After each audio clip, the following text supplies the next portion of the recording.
Sing planner itu adalah systematic planner, planner yang tersistematis. Kenapa kita butuh planner yang tersistematis? Ya, karena kita punya yang namanya willpower. Willpower itu adalah baterai yang ada di dalam diri kita. Dan itu akan berkurang dalam setiap kegiatan, membuat keputusan, emosional yang kita rasakan, itu semua membuat willpower kita itu berkurang. Dan yang mungkin Anda belum sadari, willpower kita itu terbatas. Kita nggak bisa gunakan lagi kalau sudah 100% kita pakai dalam waktu 1 hari. Kita harus tidur untuk bisa kita gunakan lagi di esok harinya. Jadi kalau nggak ada strategi, energi kita habis untuk urusan-urusan nggak penting aja. Giliran mau ngurus hal-hal yang penting, kita udah lemes. Kita udah lelah. Dan lelah itu fitrah. Tapi sibuk pada hal remeh, ya, sibuk pada hal-hal yang nggak penting, itu bukan fitrah, itu pilihan kita sendiri. So, kita semua bisa lelah. Tapi lelah setelah kita melakukan hal-hal yang produktif itu nikmat banget. Kita bisa tidur dengan enak banget karena kita membayangkan bahwa oke, saya lelah dan memang banyak hal yang sudah saya capai hari ini. Tapi kalau kita lelah setelah kita sibuk dengan aktivitas nggak penting, itu sakitnya di sini. Jadi pilihan Anda sekarang mau kemana? Mau lelah dan produktif atau lelah tapi nggak kemana-mana? Karena baterai kita ini berkurang, walaupun kita nggak gunakan, jadi kita harus punya strategi. Kita diem pun energi itu keluar gitu. Tubuh kita tetap bekerja menjaga homeostasis atau keseimbangan tubuh kita. Kayak handphone gitu. Handphone itu kan kalau kita diemin aja, nggak kita apa-apain, baterainya tetap berkurang terus. Tiap jam berkurang terus. Apalagi kalau kita pakai. Apalagi kalau pakai main game. Nah, jadi kita tahu baterai kita terbatas, so kita harus punya strategi. Apalagi kalau Anda pengguna iPhone, Anda pasti punya strategi. Gimana caranya supaya handphone Anda tuh tetap hidup? Ya Anda bisa bawa power bank kemana-mana ya. Saya punya ponakan kemarin, kalau kemana-mana tuh selalu bawa power bank, selalu bawa charger gitu kan. Karena dia harus punya strategi seperti itu karena dia tahu iPhone dia itu cepat habis gitu. Walaupun saya misalnya saya punya handphone yang saya sengaja beli Android baterainya 6.000 mAh karena memang untuk kebutuhan safar kemarin touring. Itu aja kalau sudah 20%, saya strategikan. Wah, udah 20%. Saya langsung pasang mode hemat otomatis yang akan menyala ketika dia sudah 20%. Itu semua strategi kan? Itu semua strategi supaya kita tetap bisa menggunakan handphone karena handphone saat sekarang bahkan mungkin lebih penting daripada dompet. Nah, apa kabar diri kita yang energinya juga terbatas? Nah, strategi apa yang udah kita terapkan ke diri kita? Setiap kali beraktivitas, setiap kali bikin keputusan, setiap kali ada emosi yang keluar, itu semua menguras emosi kita, menguras baterai kita. Jadi anggap kasar, pagi bangun, buka mata, teng, itu 100% baterai kita udah ada. Full.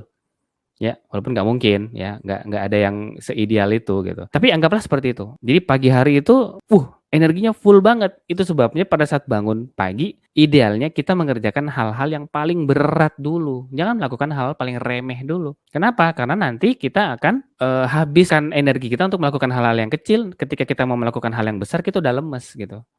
Lemes bukan berarti energinya habis, enggak, karena kita udah merasa bahwa saya udah melakukan hal-hal kecil, melakukan hal yang besar kok kayak malas, mending ditunda aja, mending kita balik. Brian Tracy di buku Eat That Frog dia ngomong, kalau bisa bangun pagi, makan katak yang paling gede dulu, makan katak yang paling jelek dulu, sehingga ketika kita sudah selesaikan pekerjaan yang paling kita nggak suka, pekerjaan yang paling besar, dan lebih keren lagi kalau kita bisa selesaikan pekerjaan yang paling kita nggak suka, pekerjaan yang paling berat, pekerjaan yang paling mungkin kita tunda, itu di bawah jam 10, maka jam 10 ke atas kita udah happy banget jalanin hari. Kenapa? Karena kita tinggal menyelesaikan pekerjaan-pekerjaan kecil itu dengan sangat mudah karena kita sudah membangun kemenangan. Di pagi hari, saya udah selesaikan pekerjaan besar, pekerjaan kecil lebih gampang lagi. So, itu pentingnya kita punya strategi. Ya, seringkali kita punya rencana, tapi kita malah nggak fokus ke rencana. Nah, ini indikasi kita butuh alat bantu. Alat yang membantu kita untuk fokus melakukan apapun yang sudah kita rencanakan. Jadi nggak usah debat. Saya harus ngapain sekarang? Sudah ada, sudah ditulis. Udah, yakin diri Anda di masa lalu, di waktu strategic planning, udah menuliskan hal-hal yang betul-betul Anda butuhkan. Sehingga udah percaya aja. Ajaran Zig Ziglar itu buat jadwal sebelum mulai. Jangan membiarkan kemunduran, halangan, atau kecemasan mengambil alih dan mengatakan kepada Anda, hey, kayaknya saya perlu baca email sebentar, atau saya mungkin butuh tidur siang, atau saya mungkin harus bikin kopi dulu. Jangan biarkan seperti itu. Karena otak reptil kita sudah sangat terbiasa memanfaatkan celah untuk melakukan hal-hal yang bisa membuat diri kita tuh melarikan diri. Sering kan kita seperti itu ya. Kita itu paling gampang cari pengalihan. Mau kerja nih, aduh meja kotor, bersih-bersih dulu. Setelah bersih-bersih, aduh kayaknya kurang kopi, bikin kopi dulu. Ini sudah jam 8 nih. Udah bikin kopi, aduh kayaknya badan masih belum fit nih, harus gerak-gerak dulu. Ya udah gerak-gerak dulu, jalan-jalan. Alasan keluar rumah, ngeliat pemandangan. Setelah itu duduk, aduh kayaknya saya harus cek email dulu deh. Cek email kok larinya ke Facebook, kok larinya ke Instagram. Ya udah biasa kayak gitu. Nanti ujung-ujungnya jam 10 kita nggak ngapa-ngapain, jam 11 pikiran udah jam makan siang. Itu yang terjadi kalau kita tidak bikin perencanaan yang benar-benar bagus gitu, yang benar-benar matang. Itu sebabnya di strategic planning itu kita betul-betul tenggelam dalam urusan perencanaan. Kita nggak ngapa-ngapain. No action, memang no action. Karena memang kita hanya perencanaan doang. Jadi bikin yang betul-betul bagus. Ya, versi kita. Jadi tapi jangan sempurna juga. Karena waktunya cuma 1 minggu gitu. Ya lewat dari 1 minggu itu ya udah nggak usah pikirin lagi gitu. Nggak ada yang namanya sempurna. Itu aja yang dibikin udah dijalankan. Jadi intinya adalah jadwal harus dibikin dulu supaya kita tidak mudah terganggu. Terganggu pun kita mudah say no karena kita sudah jelas punya rencana. Orang yang tidak jelas punya rencana, orang yang tidak jelas rencananya maksud saya, akan mudah sekali say yes sama semua hal. Ketika dia mudah say yes sama semua hal, apa yang terjadi? Ya, saya jadi teringat film ini ya, Yes Man, filmnya saya lupa siapa namanya ini, yang dulu main The Mask gitu, yang komedian tahun 90-an yang kocak banget. Dulu dia main film Bruce Almighty, lupa namanya. Itulah pokoknya. Jadi Yes Man itu yang menarik sih ceritanya. Tapi kita juga nggak bisa yes sama semua hal. Memang sih peluang kebuka, ketemu banyak orang, bahkan mungkin ketemu jodoh. Tapi ingat, tidak semua hal di luar sana cocok dengan diri kita. Ya, yang tahu kita ini butuhnya apa ya diri kita. Yang tahu benar-benar 100% apa yang kita butuhkan ya Tuhan kita. Sehingga kalau Anda punya agama, ya saya berharap Anda punya agama ya. Kitab suci itu manual book-nya Anda. Itu jadikan panduan. Lalu koneksikan dengan urusan Anda di dunia. Anda mau apa? Jadi jangan ikut orang gitu. Kita akan mudah say yes kalau kita tidak punya rencana. Kecuali gangguan itu datang dari urusan yang lebih penting. HLTV. Misalnya tiba-tiba anak sakit, istri tiba-tiba butuh kita, orang tua kita tiba-tiba nelpon, itu no problem. Itu HLTV, beda. Levelnya beda. High lifetime value. Tiba-tiba panggilan azan, terus Anda bilang itu distraksi, ya jangan dong. itu levelnya beda. Kalau Anda produktif, itu Anda ada di level high rupiah value. Tapi kalau hal-hal yang lebih penting HLTV di atas, ini nggak keganggu karena ini levelnya beda. Oke? Bagaimana jika tidak menulis rencana apapun? Ya bisa jadi seharian isinya distraksi semua, gangguan semua. Dan kita sangat mudah sekali mencari hal-hal yang sifatnya fun untuk pikiran kita. Kita sebut sebagai instant gratification. Jadi jangan biarkan otak reptil kita itu cari-cari celah, cari-cari cara untuk melarikan diri. Ya udah duduk, udah meja kita udah bersihin dari malam kalau perlu. Kita udah duduk, mau kerja apa nih? Ya udah langsung eksekusi. Anthony Robbins bilang, manusia itu bekerja dengan 2 cara saja, cari yang enak-enak, menghindari yang tidak enak. Anda ada yang kebalik nggak? Atau ada yang lebih suka cari yang tidak enak? Kayaknya nggak ada ya. Anda hidup masih injak bumi itu masih sama gitu. Tapi kecenderungan aktivitas pikiran selalu lebih sering menghindari sengsara. Sebagai contoh misalnya, kita punya deadline, tugas 3 bulan lagi. Daripada kita mengambil nikmat, kalau tugas selesai lebih cepat kan saya lebih santai dong. Tapi orang jarang milih opsi itu. Mereka lebih suka ditunda aja lah. Ya, saya cari nikmat sementara aja. Dengan cara larikan diri dari tugas. Nanti kalau udah mepet, otak reptilnya berontak-berontak. Tidak mau dapat sanksi, tidak mau dapat hukuman. So, bela-belain ngapain? SKS, sistem kebut semalam. Jadi dalam urusan mencari nikmat dan menghindari sengsara pun, kita kadang lebih dominan untuk menghindari sengsara duluan. Baru kemudian mencari nikmat. So, ini saja tidak cukup. Mengandalkan kekuatan mencari nikmat saja, itu tidak cukup, kurang kuat untuk membuat kita mengeksekusi goal kita. So, butuh strategi lain. Mostly planner yang ada di pasaran, yang Anda temukan di toko buku misalnya, itu bahas soal manajemen waktu. Padahal waktu nggak bisa diatur. Ya, Anda mau suruh dia stop nggak bisa, dia jalan terus. Dan dalam sehari kita punya jatah waktu yang sama. Ada orang yang dalam 1 hari bisa menyelesaikan banyak urusan. Ada orang yang dalam 1 hari untuk membuat dirinya bangun mandi aja itu ditunda-tunda sampai jam 1 gitu, sampai jam 2 siang, dia belum bangun-bangun, masih di ranjang. Karena waktu yang kita punya sama dan kekuatan kita untuk mencari nikmat menghindari sengsara itu juga tidak cukup kuat, kita butuh hal yang lain, kita butuh strategi, bukan manajemen waktu, tapi self management, manajemen diri. Sehingga manusia itu kalau dia nggak jelas why-nya, nggak jelas visinya, dia melihat semua ini adalah pain. Ya, so menunda itu kelihatannya wah asik nih. Nah jadi kalau kita punya Sync Planner, celah-celah ini akan diorganize untuk memberikan dampak pada kehidupan kita. Karena bukan cuma bekal fundamental yang akan Anda dapatkan di Sync Planner, Anda juga akan dapat bekal psikologis. Ya, belum lagi kesibukan kita itu adalah kesibukan yang datang dari orang lain. Misalnya Anda masih karyawan. Nah, memenuhi tuntutan orang lain, saya bisa bilang mungkin mayoritas ya, mayoritas itu bukan plan Anda kan. Bisa jadi Anda punya impian sendiri. Sehingga itu menjadi pain. Bisa jadi Anda melihat bahwa ke kantor itu pain, padahal Anda dapat gaji dari situ. Sehingga apa yang terjadi? Anda jadi makan gaji buta di kantor. Waktunya kerja, Anda malah urus bisnis pribadi Anda. Anda gunakan fasilitas di kantor untuk ngurusin urusan pribadi Anda. Jadi udah hidupnya nggak bener, rezekinya nggak berkah, ya karena makan gaji buta. Kemudian juga goal juga hanya sebatas impian karena Anda memang nggak benar-benar fokus. So lebih baik Anda organize. Mau Anda itu pengusaha, mau Anda karyawan. Kalau Anda organize hidup Anda pertama bisa nikmatin hidup, tujuan Anda bisa tercapai, dan yang paling penting adalah Anda happy. Ini harus dijaga. Kesimpulannya adalah gangguan yang datang itu bisa dengan mudah Anda cuekin kalau Anda punya rencana. Dan kenikmatan yang dibangun adalah 13 minggu lagi kita akan mendapatkan apa yang kita harapkan. Kita akan melihat bahwa oke, sabar 13 minggu aja kok. Setelah ini saya akan mendapatkan apa yang saya inginkan dan saya bisa liburan gitu. Jadi 13 minggu itu sebenarnya waktu yang ideal banget.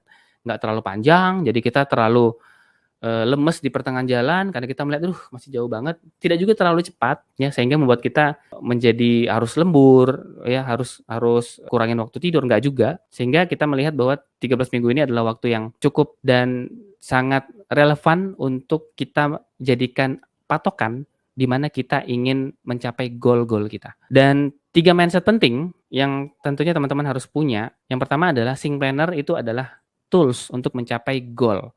Jangan perfeksionis untuk harus terisi semua, harus sempurna, enggak juga. Harus benar pakainya, ya enggak juga. Salah-salah juga enggak apa-apa. Gitu. Ingat, ini kan hanya alat gitu. Sama seperti Anda pegang pisau. Kalau Anda cara pakainya salah, ya jangan ini. Cara potong bawang bukan begitu, jangan langsung begini, digeprek dulu baru gini-gini, ya enggak. Anda bebas melakukan kesalahan. Ini zona bebas bersalah, nggak harus perfect. Jadi ilmuwan untuk diri Anda sendiri. Bukunya bisa sama, tapi cara orang menggunakannya itu bisa beda-beda. Kami hanya menyampaikan yang ideal, harusnya seperti ini. Selebihnya silakan Anda kreatifkan. Sebagaimana kalau kita dulu di sekolah mengerjakan soal matematika, ada banyak cara untuk menemukan hasilnya. Ada banyak cara. Anda bisa gunakan cara trigonometri, Anda bisa gunakan cara eliminasi, Anda bisa gunakan substitusi. Kami hanya menawarkan ini loh caranya menggunakan, dan salah satu alat yang mungkin bisa kita tawarkan sekarang ya Sync Planner, yang bagi kami sudah memenuhi minimum effective dose untuk seseorang bisa mencapai peak performance-nya. Dan yang berikutnya, Anda harus perlu melakukannya dengan cukup baik dan mencapai goal Anda dan fokus pada HLTV dan high rupiah value. Ya, HLTV apa tadi? HLTV adalah hal-hal yang penting dalam kehidupan kita. Yaitu tadi, kita ulang-ulang, ibadah, keluarga kita, kesehatan kita, waktu tidurnya kita, waktu kita untuk bertumbuh. Anda tidak perlu menjadi super produktif atau pakar produktivitas untuk bisa mencapai goal. Anda hanya perlu maksimal dalam menggunakan semua sumber daya yang Anda miliki dan katakan tidak pada hal-hal yang tidak relevan. Jadi harus berani ngomong tidak. Saya juga dulu tuh susah banget gitu kalau ngomong tidak itu karena tidak tega. Orang ngajak tidak tega gitu. Apalagi kalau yang ngajak itu orang tua, maksudnya bukan orang tua kandung, orang yang lebih tua maksud saya. Kadang-kadang ya itulah ajakan dinner gitu kan, ajakan nginep. Apalagi kalau kami orang Bugis itu, kalau bersilaturahim ke keluarga itu pasti itu prasmanan keluar, terus ajakan nginep gitu. Aduh, paling berat sekali saya menolak. Tapi mulai kesini-kesini saya mulai belajar. Ada yang harus saya tidak, ada yang harus saya bilang iya gitu. Dulu itu waktu belum nikah ya, saya belum nikah, saya bangun perusahaan, uang saya ada lah gitu. Anak umur 19 tahun gaji di atas penghasilan di atas 10 juta bahkan sampai 25 juta tuh lumayan lah di tahun 2010-an. Saya paling susah menolak kalau ada orang datang minjem. Waduh, itu susah banget. Kasihan gitu. Walaupun nggak balik-balik juga semua itu. Nanti setelah nikah istri baru mulai ngatur keuangan dan akhirnya ketika ada yang mau minjem saya lebih serahkan ke istri. Jadi dia yang memutuskan. Lebih sering tidak sih kalau sama istri. Dan goal Anda membutuhkan energi, perhatian, dan waktu. Jadi setiap kali kita off track, be nice. Jadi jangan langsung marah-marahin diri, jangan langsung nganggap bahwa aduh ini diri saya bego banget, tidak berguna ya, langsung merasa bahwa besok kiamat, ya enggak juga. Ingat kita ini manusia, ya kita bukan malaikat. Kita ini punya pilihan untuk jadi jelek, tapi kita bisa tidak melakukannya. Malaikat nggak bisa. Malaikat itu nggak bisa melakukan hal-hal yang jelek. Kenapa? Karena mereka diciptakan aja dari cahaya. Tugasnya memang udah seperti itu. Jadi makhluk baik. Nggak bisa mereka melakukan kejahatan. Memang udah diprogram seperti itu. Manusia beda. Teko, Anda bayangkan teko. Diisi sama air kotor, bisa. Diisi sama air bersih, bisa. Diisi kopi, bisa. Tapi ketika moncongnya mengeluarkan air kopi, karena memang isinya air kopi, diisi air comberan, moncongnya keluar air comberan, ya memang seperti itu, karena memang isinya comberan. Manusia enggak. Kita boleh terpapar dengan hal-hal yang negatif, tapi apakah kita mau jadi negatif? Belum tentu. Makanya kita jadi favorit, karena kita ini punya potensi untuk merusak, tapi beberapa manusia memilih untuk menjadi tetap orang baik. Manusia itu adalah favoritnya Allah. Sehingga kita sebisa mungkin, yuk kita penuhi dong harapannya Allah sama kita, harapannya Tuhan sama kita. Allah itu pengen kita itu jadi pemimpin di muka bumi. Caranya gimana? Ya, jadi sebaik-baiknya pribadi, jadi sebaik-baiknya orang, jadi sebaik-baiknya manusia, jadi sebaik-baiknya orang yang produktif. Anda tidak perlu jadi super produktif dan pakar produktivitas untuk mencapai goal Anda. Anda hanya perlu maksimal dan menggunakan sumber daya yang Anda miliki dan katakan tidak pada hal-hal yang tidak relevan. Lanjut, kembali ke laptop. Nanti saya ngomong kemana-mana nih, repot. Goal Anda membutuhkan energi, perhatian, dan waktu Anda. Ini yang saya sebut sebagai kekuatan. Ini terbatas tiga-tiganya. Energi kita terbatas. Ya, nanti kalau kita udah 50, 60, energi kita nggak sama dengan umur 30 kayak sekarang. Perhatian kita terbatas. Ya, sudah ada banyak risetnya. Manusia itu hanya bisa fokus pada 1-3 hal dalam satu waktu bersamaan. Kita nggak bisa fokus sama 9 hal sekaligus, tuh nggak bisa. Nggak ada yang namanya multitasking. Anda ngetik-ngetik di sini, Anda menulis di sini, kaki Anda ngepel, tuh nggak bisa. Anda hanya bisa fokus 1, maksimal 3. Tapi 3 pun itu udah merusak otak. Ya, bahkan ada riset yang mengatakan bahwa multitasking itu malah menurunkan IQ. Jadi energi, waktu, perhatian kita ini adalah sumber daya kita. Kekuatan kita yang sangat terbatas. Dan waktu, ya tadi saya sudah bilang energi kita terbatas, perhatian kita terbatas. Waktu terbatas nggak? Terbatas, teman-teman. Anda yakin sampai nanti sore Anda masih hidup? Saya nggak yakin loh. Sampai besok saya masih bisa ketemu keluarga saya nggak tahu. Kita sama-sama nggak tahu ajal itu kapan. Waktu itu terbatas. Setiap kita ulang tahun, yang terjadi sebenarnya faktanya adalah waktu kita berkurang, umur kita berkurang. Kalau saya ditakdirkan sama Allah umur saya cuma sampai 40 tahun, artinya waktu saya sisa 6 tahun lagi dari sekarang. Jadi setiap saya ulang tahun berkurang dong. 5 tahun lagi loh, malaikat bilang. Nanti ketika saya berulang tahun lagi, malaikat datang lagi. 3 tahun lagi loh, gitu. Kan berkurang jadinya. Jadi waktu kita terbatas. So, setiap kali kita off track, be nice, kembalikan perhatian energi kita pada goal kita. Jadi nikmati saja setiap kesalahan, tapi jangan sampai kesalahan itu tidak membuat kita lebih cerdas. Tidak semua kesalahan di muka bumi ini harus kita lakukan. Ya, memang kesalahan itu bikin orang pintar. Manusia itu belajar dari kesalahan. Tapi ingat, tidak semua kesalahan harus kita pelajari. Tidak semua kesalahan harus kita lakoni. Kita bisa belajar dari kesalahan orang lain, kita bisa belajar dari kesalahan kita sendiri, sehingga kita bisa menjadi pribadi yang jauh lebih baik. Kekuatan kita, energi, waktu, perhatian tadi itu betul-betul kita manfaatkan dengan maksimal. Oke, slide 16 ini akan nanti dijelaskan oleh guru kita, Pak Agus.